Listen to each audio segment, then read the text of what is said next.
What is going on, guys? Welcome back to the channel. It's Professor Anime. Welcome back to another video. In today's video, I am here to bring you yet again another RWBY live reaction video. Roosterteeth just released another World of Remnant, which is going to be showcasing the third kingdom of the World of Remnant, known as Atlas. This is actually the same place in which the Schnee Dust Company resides in, where it originates from, which is owned by Weiss's father. So this is going to be pretty interesting. We have gotten a little bit of information regarding the Kingdom of Atlas from Weiss herself, and also due to the fact that it technically is the strongest military force, or it has the strongest military force of all the four kingdoms. That much we know, but I want to learn more, so we're going to get this started. I'm going to put on the headphones right now. I'm going to stop talking. But yeah, as you can already tell, I'm ready to go, and I know you guys are ready to go as well. So we're going to get this started in 5, 4, 3, 2, 1, play. RWBY, the World of Remnant. This is going to be so cool. Atlas. I've been waiting for this video to learn more about Atlas itself. I suppose it's time we talked about the fine people at the top. The fine people at the top of the world. Oh, yeah, right. Atlas is Remnant's youngest and arguably most successful kingdom, but it's a bit of a special case. See, before the Great War, there was no Before the Great War, there was no. It was Oh, Mantle. It was originally called Mantle. At some point in time, there's the Grim. Settlers were crazy enough to venture out into the northernmost continent of Solitas. I guess when you're that desperate, a frozen hunk of rock doesn't seem like such a bad place to call home. As a matter of fact, the harsh weather conditions proved to be just as useful as the mountain ranges when it came to keeping the creatures of Grim at bay. But it also kept the people of Mantle from flourishing. Humanity's got a neat trick up its sleeve, though. Whenever we're faced with a problem, our inclination is to find a solution. The cold climate of Solitas forced its settlers to adapt. Oh. They developed a more advanced technology, which was dust. They did it faster than the rest of the world. Right? Because they had to survive. But it yeah, was the Great it's War dust, yeah. Really kicked things off. Build weapons, energy. New forms of dust application and weaponry allowed Mantle to expand. More and more territory was set aside for dust mining and research. The territory beside the kingdom's combat school, Alcius, was the most opportune area to construct a new R&D facility. But by the time things were all set, cool. It would be much, much more. Halcyon was reopened. Halcyon, is that the name of the city? Halcyon.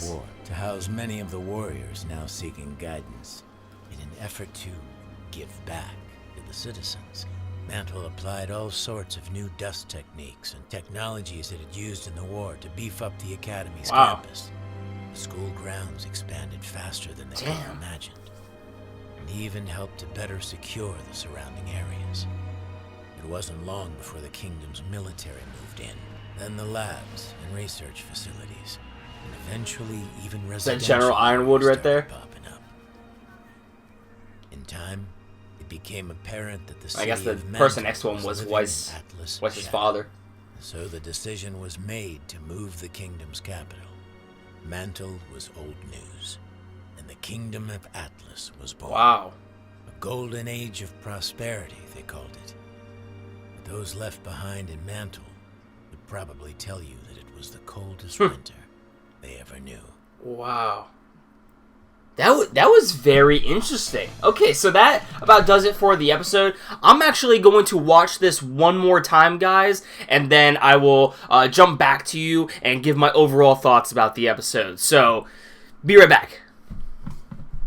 Okay, so I just got done watching this episode yet again, and I gotta say, you know, I say this every video, but just learning more about the world of Remnant and RWBY in general is just so fun. It really is. I'm really engrossed in this series. I really am.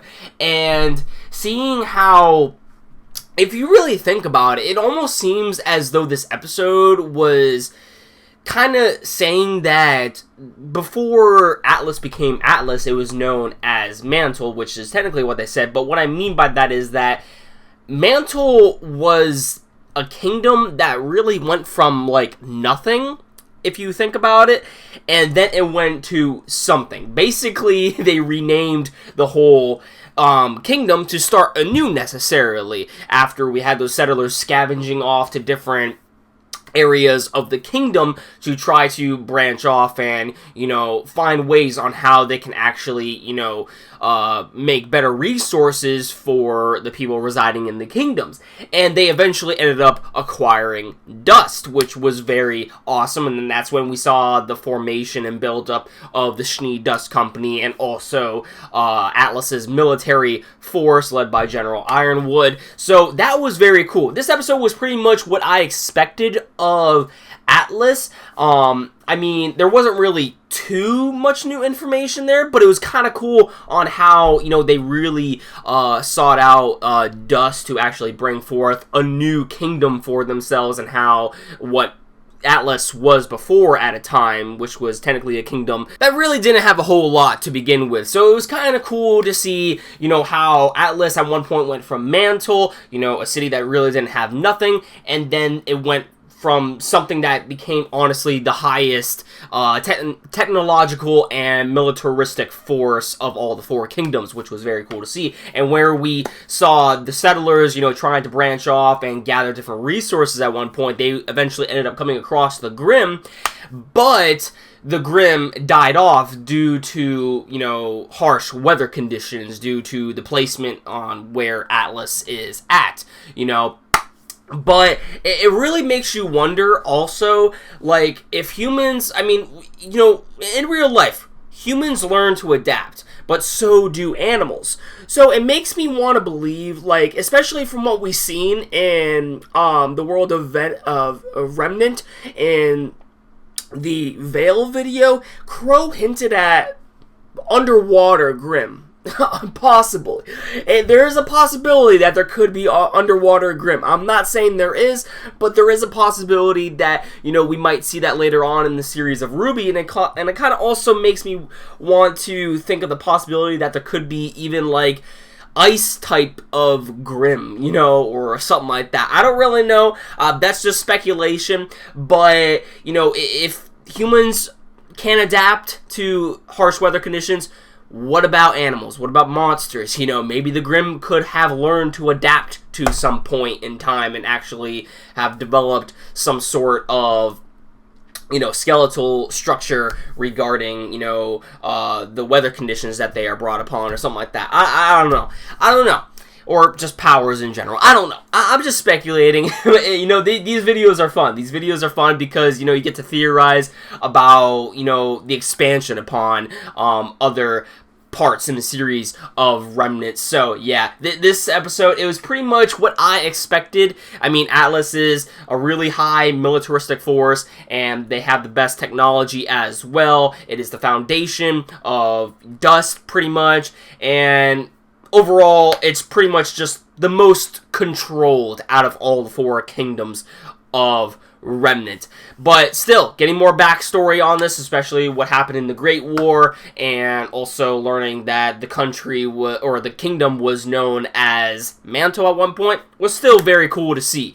So yeah, loving these World of Remnant videos. I believe we only have one more, which we might actually get on tomorrow, I believe. Tomorrow, before actually Volume 4 comes out for RWBY. So that is hype.